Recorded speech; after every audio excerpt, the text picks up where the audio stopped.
Kwa wakati mwingine mwema ambapo tunaenda kukaribisha mtumishi kwa ajili ya neno ya siku ya leo. Wangapi wanakaribisha? Karibu sana.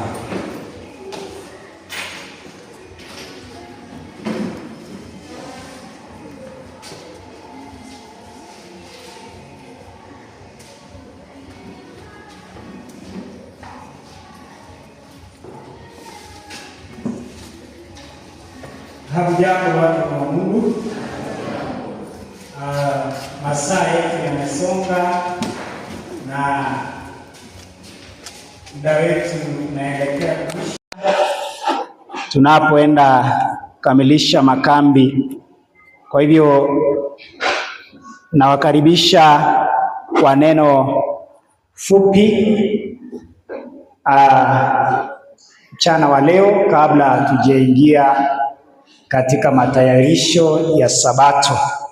Napoangalia saa 6:18. Kwa hivyo ni masaa ya kujiandaa kwa ajili ya Sabato. Wale wako nje, ningeomba tuingie ili tuweze kuendelea pamoja. Tuombe.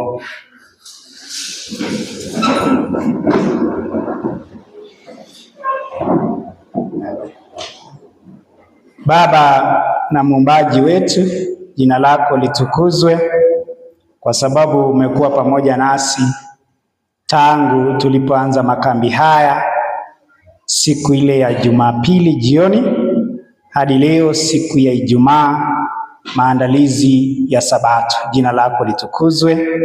Tunazidi kuomba msamaha kwa upungufu wetu, dhambi na makosa, kwa kuwaza, kunena, kutenda kinyume na mapenzi yako.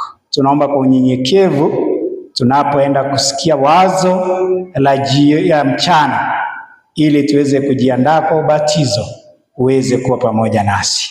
Zungumza na kila mmoja wetu kwa njia ya pekee, kupitia jina la mwanao Yesu Kristo, aliye haki na mwombezi wetu. Amina.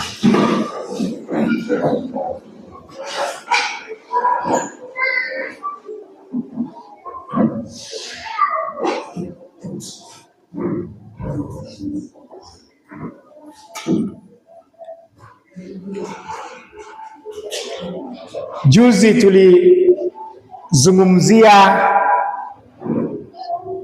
habari ya karama ya Mungu anayotamani kuwapa watoto wake, na tukaona matamanio ya mbingu ni kwamba tuweze kuomba na kupokea Roho Mtakatifu, na Roho akisha kutujilia tutaweza kufanya kazi yake kwa nguvu, kama vile wanafunzi walivyopokea wakati wa Pentekoste, na hata pia our pioneers walipopokea after the 1844 disappointment, wale walioendelea kutafuta Mungu, kuomba na kuweza kusoma walipokea the same spirit. Na kwa sababu Kristo ako katika chumba cha pili patakatifu pa patakatifu mno, ako willing than our earthly parents kutupa Roho Takatifu. Leo kwa dakika chache tutaangalia jinsi wale wanafunzi walivyojiandaa ili kupokea Roho huyo. Na kwa ufupi tutaona jinsi Mungu anataka kutuandaa na sisi kwa ajili ya neno hili. Kitabu cha Mathayo 22. Kusudi letu kuu ni nini? 22:30 hadi 40. Ni nini Mungu anataka jiandae kwalo? Ni kwa kufanya nini? Anasemaje? Mathayo 22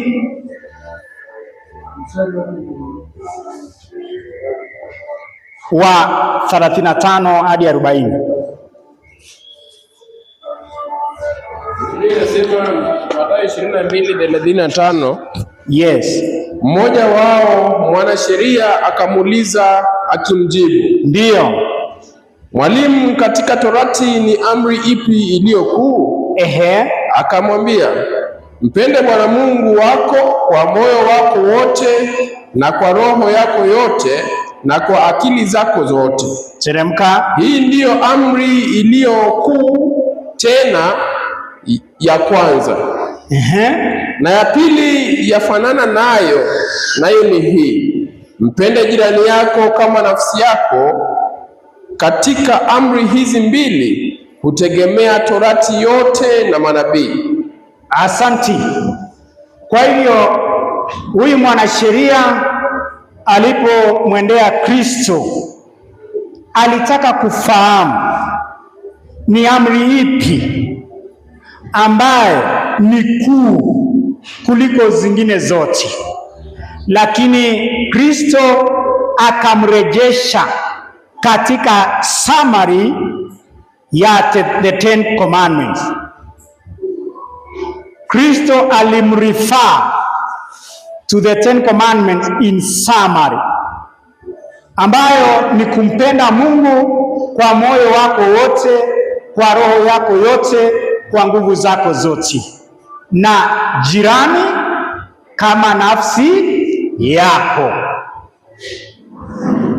Na akasema zaidi ya hiyo, ukishafanya hivyo utakuwa umetimiza makusudi yote ya sheria na manabii. Maana yake kwa lugha nyingine, utakuwa umeweza kutimiza yaliyo katika maandiko. Maana maandiko ya awali ilikuwa ni sheria, maandishi ya Musa na manabii. Leo hii the same thing ndio Mungu anatutakia sisi.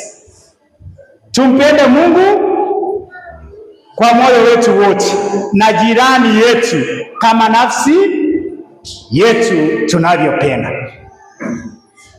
Na kile ambacho wanafunzi walifanya ili wapokee Roho wakati wa Pentekoste, walipoambiwa na Kristo, enendeni Yerusalemu, mkae kule, ngoje ahadi ya Baba. Hawakuenda kukaa tu bure.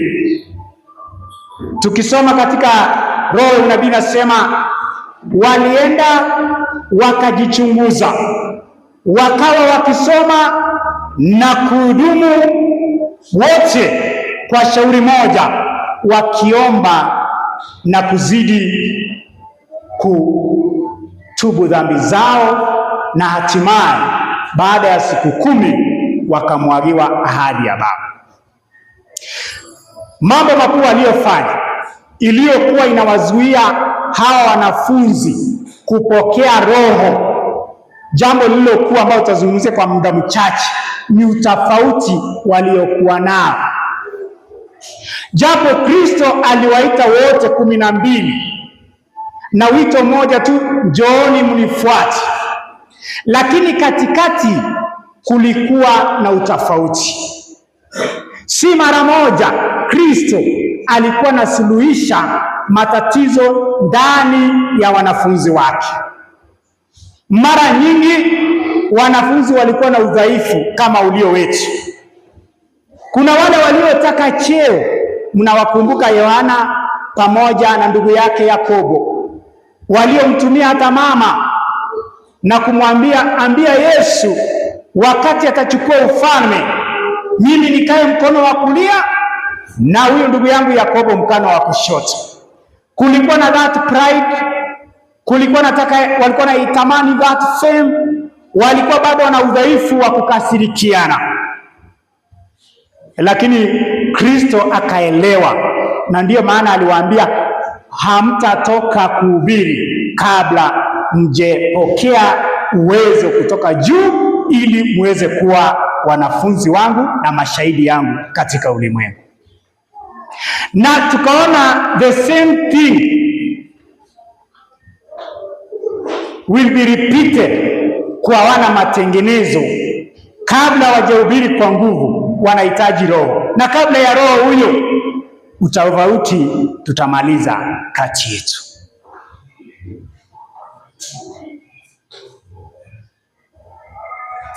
Kitabu ni cha Matendo ya Mitume 1:14. Acts of Apostles chapter 1 verses 14. Biblia inasema, soma. Hawa wote walikuwa wakidumu kwa moyo mmoja katika kusali. Wote walidumu kwa moyo mmoja katika kusali, pamoja nao wanawake na Mariamu mama yake Yesu na ndugu zake. So tunaona kwamba hawa watu walizidi kudumu katika shauri moja, wakiomba na kuendelea kusoma neno la Mungu. Kiendelea mpaka 42 inasemaje? Acts chapter 2:42 na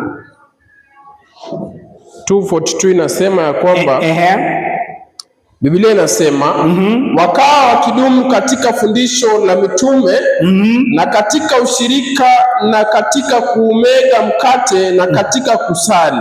Asante.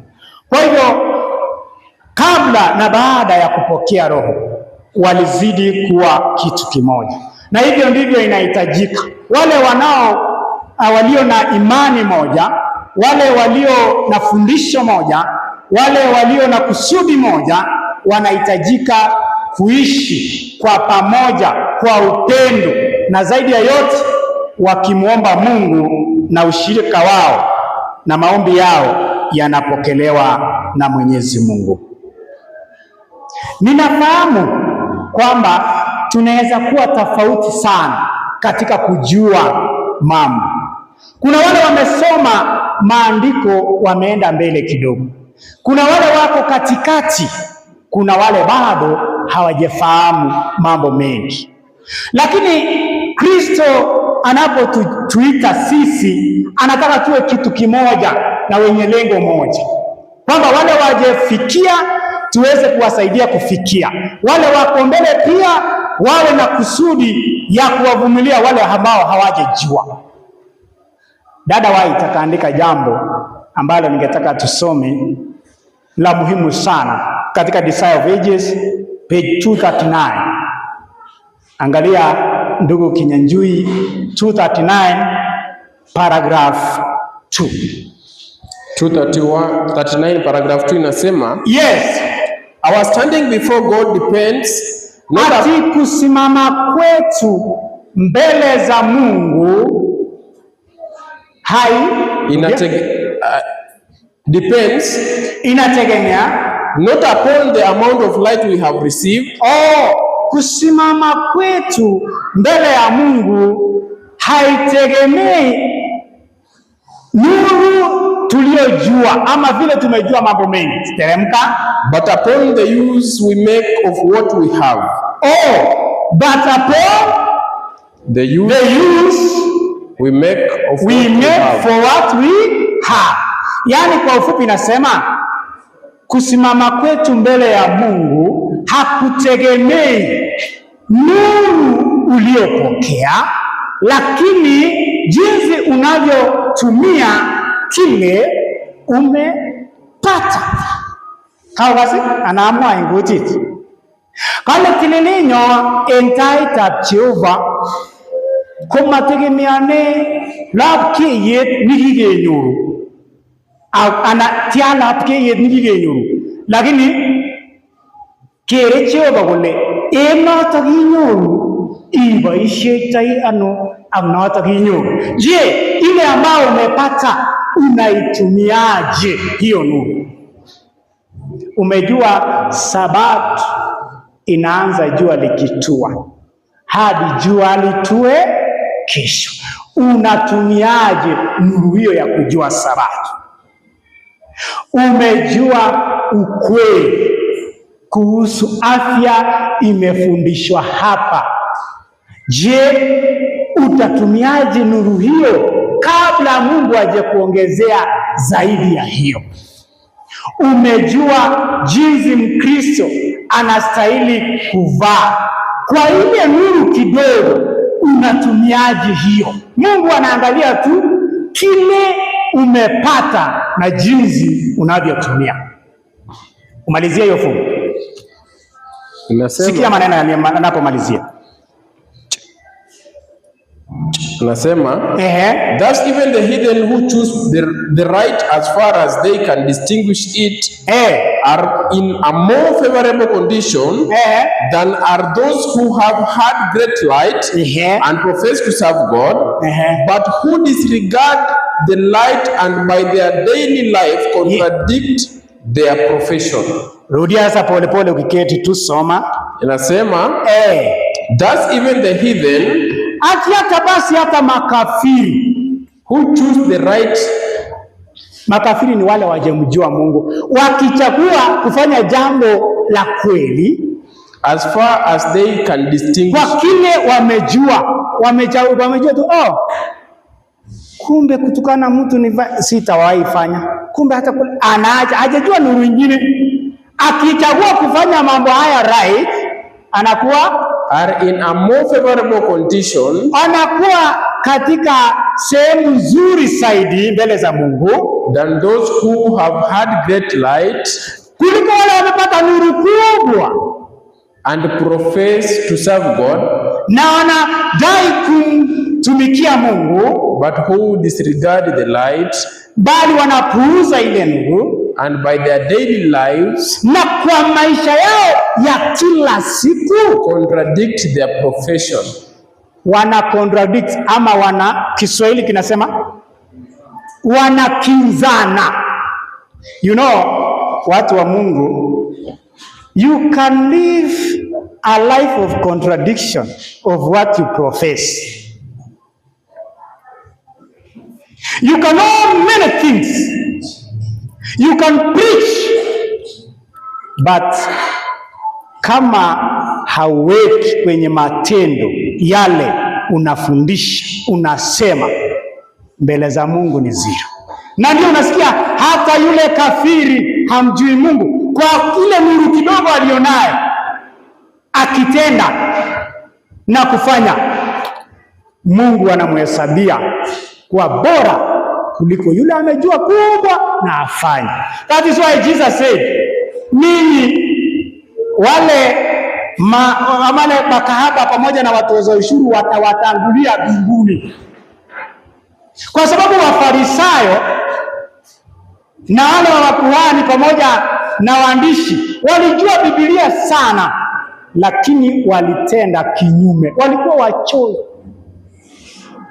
Leo ukiwa mwana matengenezo mzuri, unayejua Mungu mmoja, unayejua 144,000, unayejua the ceiling, lakini mchoyo, lakini mwenye wivu, mtu wa masengenyo, afadhali Mkatoliki ambaye anaepukana na maovu ile amejua kuliko wewe.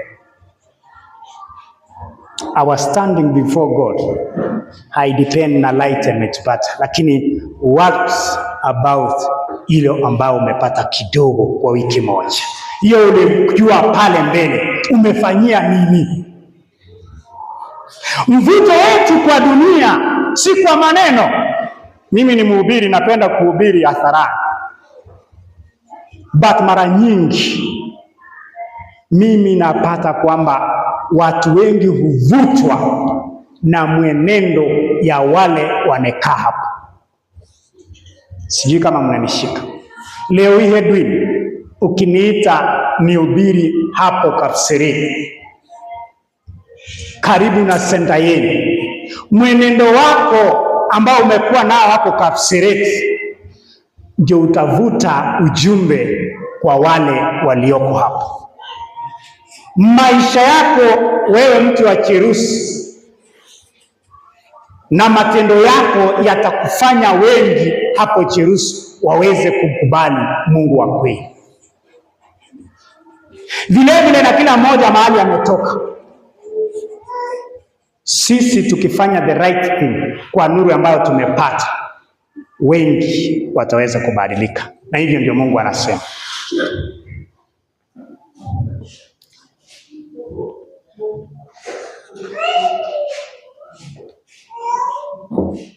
Waefeso sura ya 4 fungu la 29.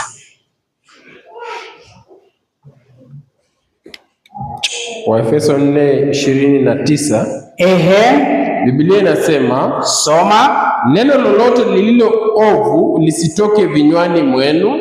Neno lolote lililo ovu lisitoke kinywani mwenu, bali lililo jema la kumfaa mwenye kuhitaji. Ndiyo, ili liwape neema wanaosikia.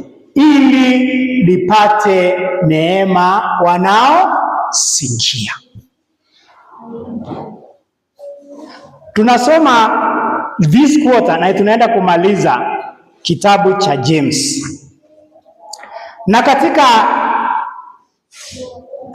katika lesson ambayo tumesoma tangu tuliingia kwa movement hii, kitabu cha James kimeni challenge sana. Nafikiri kila moja amepata kitu tunapoenda kumaliza this quarter. Maana kitabu cha Yakobo kimetuchonga sana sana kwa mambo ya kusema. Ilipozungumzia, in fact anasema hivi James, ati yule asiyejikwaa katika kunena, huyo ni mtu mkamilifu. Mimi dhambi nyingi inaanza kwa kunena. Mpaka akasema msiwe walimu wengi, maana hukumu nyingi inakuja kwa walimu. Mimi hata nikaogopa kwa sababu mimi ni mwalimu na wazungumza sana.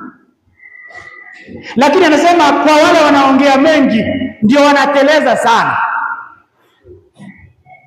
Lakini akasema muwe wasikilizaji.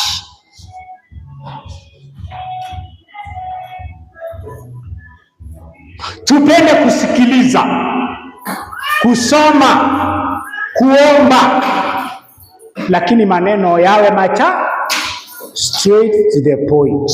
Ndio Yesu akasema, kwa maneno yako utahukumiwa na kwa maneno yako. Anasemaje?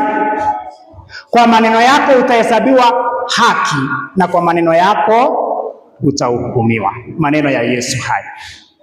Kwa hivyo tunapoelekea kumaliza makambi yetu, ningeomba Mungu kupitia lesson ambayo tulijifunza, na kwa wale wageni wamekuja leo, tunapoenda kumalizia that lesson, let us practice what that lesson taught us. Nashukuru Mungu mpaka sasa hatuje kuwa na kesi mingi, kwa sababu movement hii ilipoanza tulikuwa na suluhisha kesi nyingi sana, hasa kwa kambi. Leo Mungu siwabariki wa mama, unapokea mibaraka hii. At least Mungu azidi kuwatembelea, kwa sababu mnakuwaga na challenge nyingi katika mahusiano, lakini Mungu aendelee kuwapa nguvu ya kuishi kwa upendo na watu wengine. Kitabu kile cha Waebrania. Muda wangu ni mfupi sana.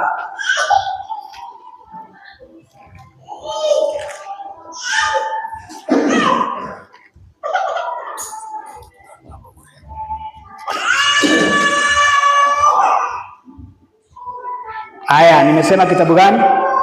Waebrania. Kitabu cha Waebrania 14. 14. Na 13. Iko na 14 ama 13? 13. 12, 14. 12. Biblia inasema, samahani, 12:14.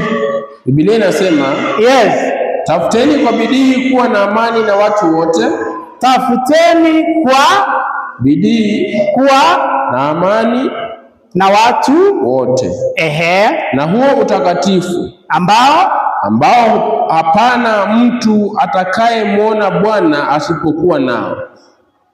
Asante. Tutafute kwa bidii. Yesu katika kitabu cha Yohana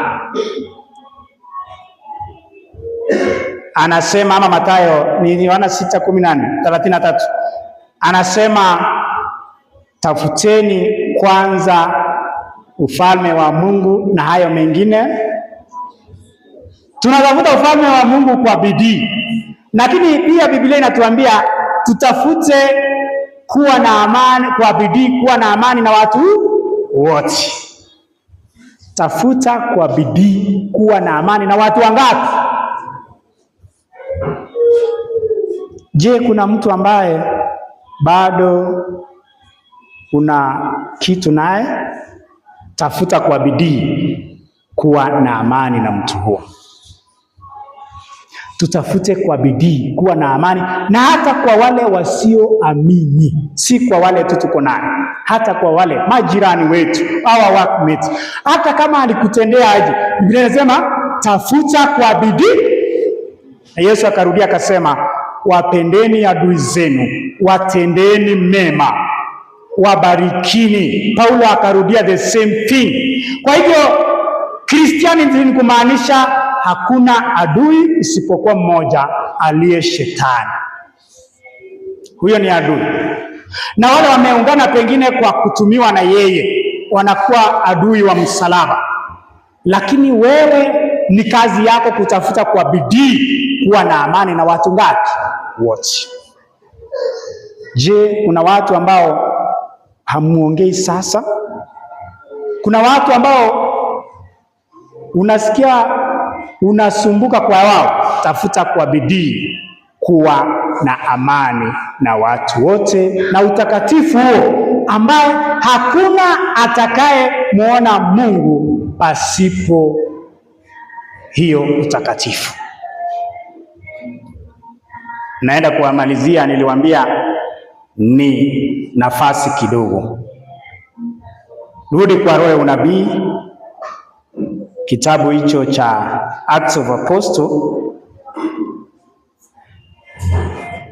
page 37.1. Inasema 37.1, the disciples prayed with intense earnestness.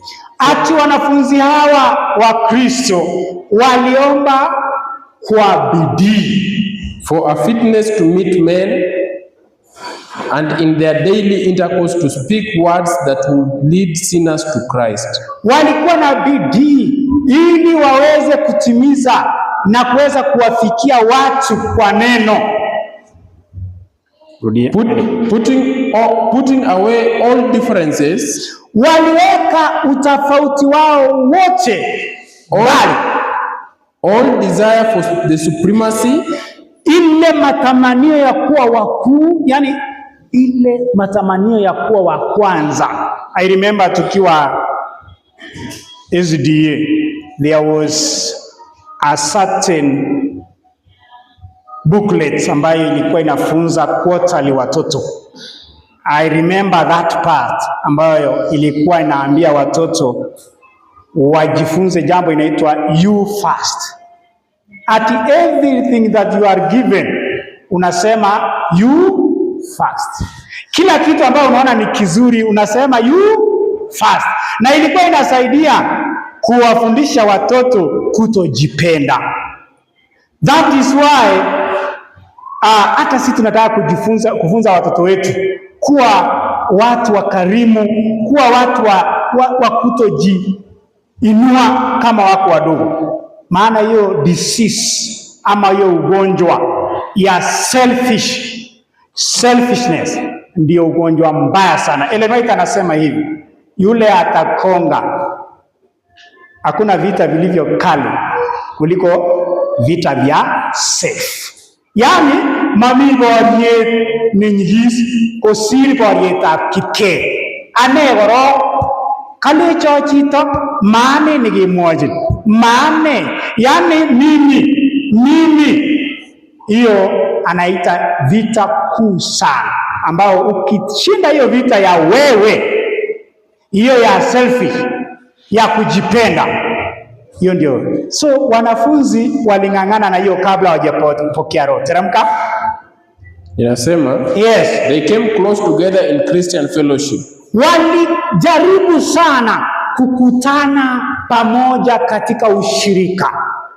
They drew nearer and nearer to God. Walisongeana karibu na pia wakasongea karibu na Mungu. As they did this, they realized walipokuwa wanafanya hivyo wakatambua kwamba what a privilege had been theirs in being permitted to associate so closely with Christ. Ati wakaanza kutamani kwamba kumbe walikuwa na nafasi ya ajabu walipokuwa na Kristo hapa duniani. Kumbuka Kristo ameenda. Lakini when they prayed, they fellowship, na wakamkaribia Mungu, wakaanza kukumbuka, ngagi gitinye chini ya Kristo. Kumbe tulikuwa na nafasi ya pekee kuwa na Kristo hapa. In fact, wakaanza kutamani. Teremka anasema nini? Sadness filled their hearts as they thought of now many times they had grieved him by their slowness of comprehension, their failure to understand the lessons that for their good he was trying to teach them. Yani mpaka wakaanza kuhuzunika kwa sababu ya jinsi walivyokuwa careless kuelewa maneno ya Mungu, vile walikuwa slow, vile walimhuzunisha kwa kutoshika maneno yake. Unajua, wengine tulipoingia ukweli huu tulikuwa naona kumbe tulikuwa na utajiri wa roho. Kwa nini hatukujua hii maneno mapema? Kwa nini hatukujifunza hata peke yetu kujua kutunza Sabato kama vile Bible nasema? Mambo yalikuja kuwa mapya, ndio tulikuwa na hivi vitu. Ni hivyo na wanafunzi walitamani hata siku za Yesu. Wakasema kama tungepewa nafasi sahihi tukue tena na yeye, tungefanya marekebisho makubwa. Teremka. These days of preparation were days of deep heart searching. Atio siku za matayarisho ili yapate mvua hii ilikuwa ni ya kuchunguza mioyo yao. The disciples felt their spiritual need and cried to the Lord for the holy action.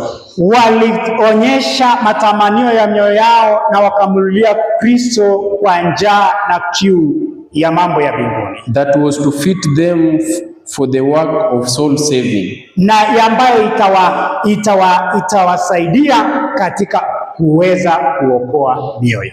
They did not ask for a blessing for themselves merely. Ati hawakuomba kwa sababu ya nini? Kwa mibaraka tu yao wenyewe. Endelea. They were weighed with the burden of the salvation of souls.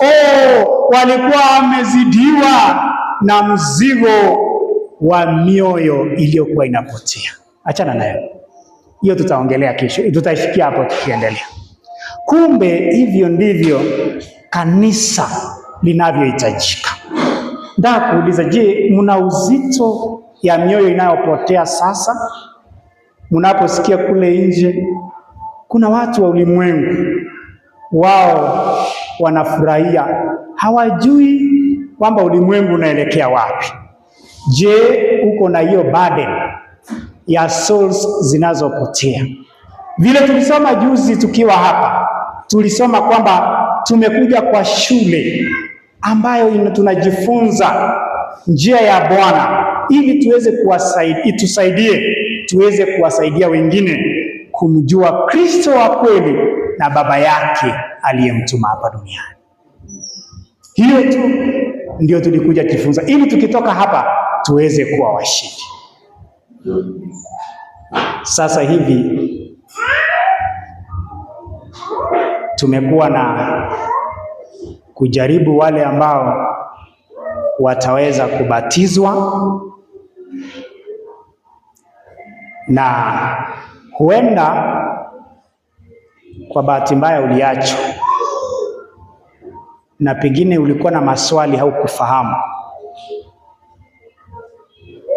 utafute tuongee. Lakini kwa sasa ningependa kuwaita wale ambao wamekuwa tayari waje tuweze kuomba pamoja nao kabla hatujaelekea mtoni. Karibuni.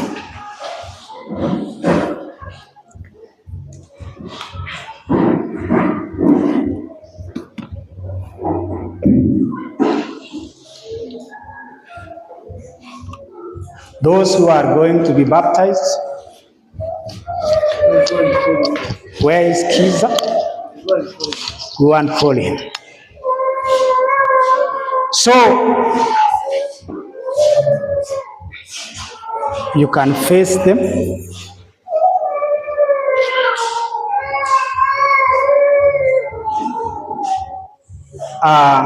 Thank you.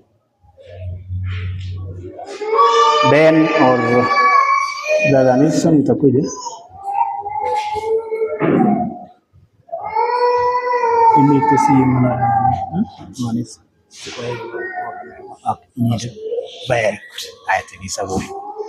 Basi mbele yetu wanasimama wale waliojiandaa kwa ajili ya ubatizo. Wale ambao tumeongea na wao, tumefanya mahojiano na wakaweza kuqualify.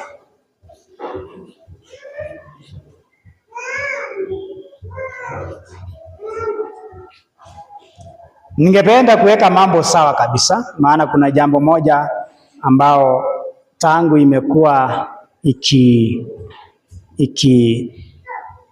ikitafsiriwa vibaya.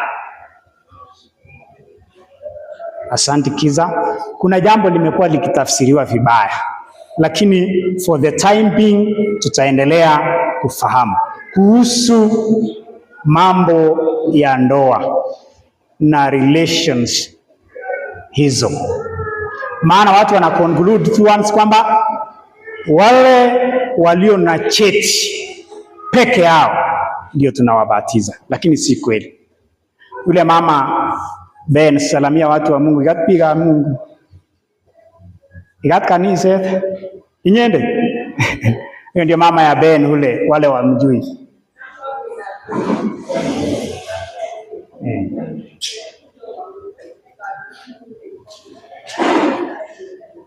Amen.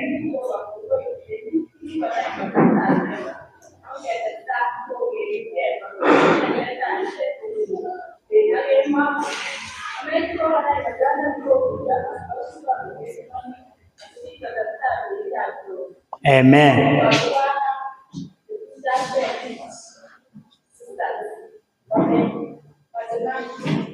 Anasimamisha watoto wake. Nilikuwa nataka sema jambo lakini wacha wasimamiane. Wako kweli? Ndio huyo. Aya, salamiana. Ikatisha. Happy day. Happy Sabbath. Kongoi. Amina. Kwa hivyo amesema kwa ufupi, wale ambao tumekubali ukweli huu na tumekuja, tujikaze ili shetani asituvute nyuma. Nilikuwa nasema yeye alibatizwa last August lakini hana cheti. Tulitumia nini? Yeye alifanya ndoa legal kulingana na wakati wake. Ile akikipsiri walifunganishwa. Wanajua, hata mimi sijui hiyo, lakini anajua. Kwa hiyo tunasema kwa ufupi, mambo ya ndoa ni kuhakikisha kwamba mumeona ya kweli. Maana tu, na kama mumeona ya kweli, kuna wale walishuhudia either kwa tradition, either kwa civil, kwa kanisa, hata kama ni kanisa lingine, lakini mlifanya kihalali, yote inakubali. Haleluya. Kuna mtu bado amechanganyikiwa, na kama yuko, tafadhali usiulize huko na usinugunike huko, njoo utupate. Haleluya. Wengi wetu nimepatikana na wawili na wameniambia wao wameelewa na watajitayarisha, na nashukuru Mungu. Kwa vijana, ninyi hakuna mambo ya shortcut. Kesho mtaona good example na jina la Mungu litukuzwe. Mbele yetu kuna hawa ndugu na dada ambao wamechagua kuweza kubatizwa leo. After this tunaenda mtoni. Mngesemaje? Wanaenda kuzaliwa upya kwa njia ya maji na kwa njia ya Roho. Na kabla sijaendelea, ningependa kuweza kuita mtumishi Ben kwa dakika chache aweze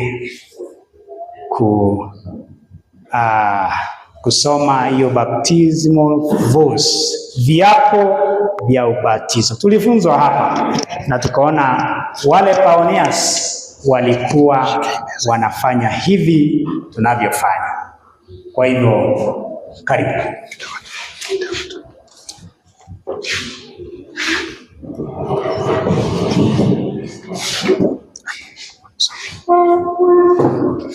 Kwa hivyo nafikiri anataka wakati anapofanya hivyo, na pia ninyi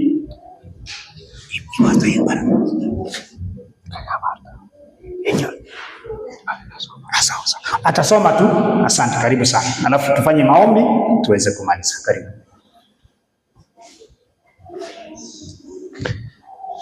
Wanaopendwa na Kristo, mjambo tena. Kwa hivyo tunashukuru kwa sababu ya neno ambayo tumepata mchana wa leo, na pia tunashukuru kwa sababu ya wale ambao wamejitokeza kwa ajili ya ubatizo. Na kama vile pastor amesema, mtu akiwa na swali ni vizuri ukute watumishi, kwa sababu majibu mengine utapewa pale inaweza kakuvunja moyo na uanze kuamini vitu ambavyo sisi hatujasema.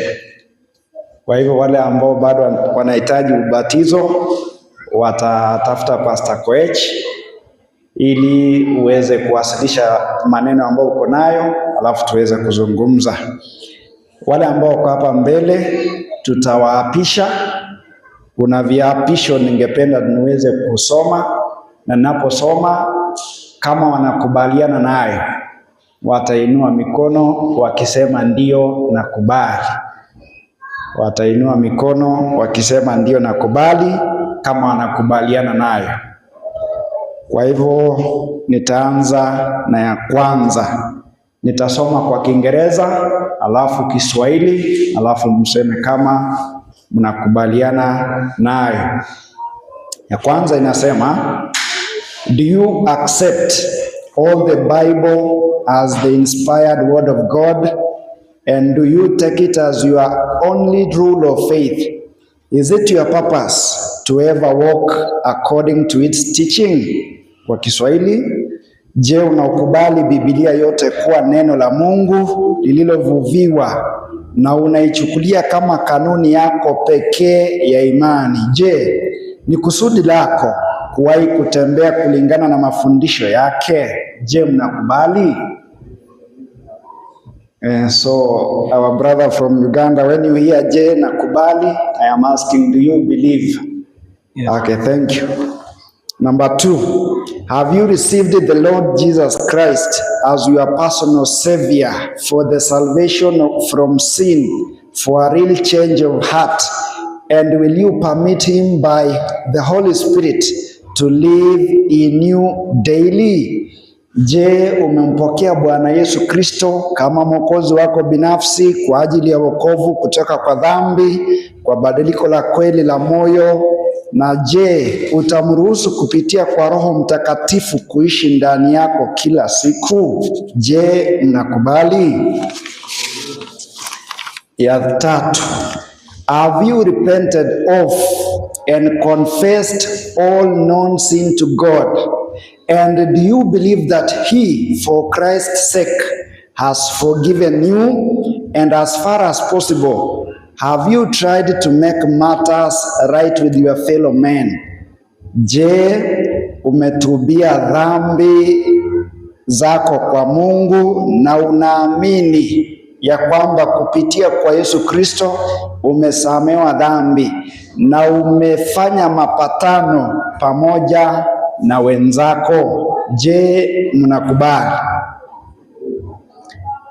Number 4, is it your purpose by the grace of God to live a true Christian life by surrendering all soul, body, spirit to God, to do His will in all things and keep the commandments of God? Je, ni kusudi lako kwa neema ya Mungu kuishi katika maisha ya Kikristo na kujitolea kila kitu, mwili wako, dhamira zako, roho yako kwa Mungu, na unakubali kutunza amri zote 10 za Mungu? Je, mnakubali?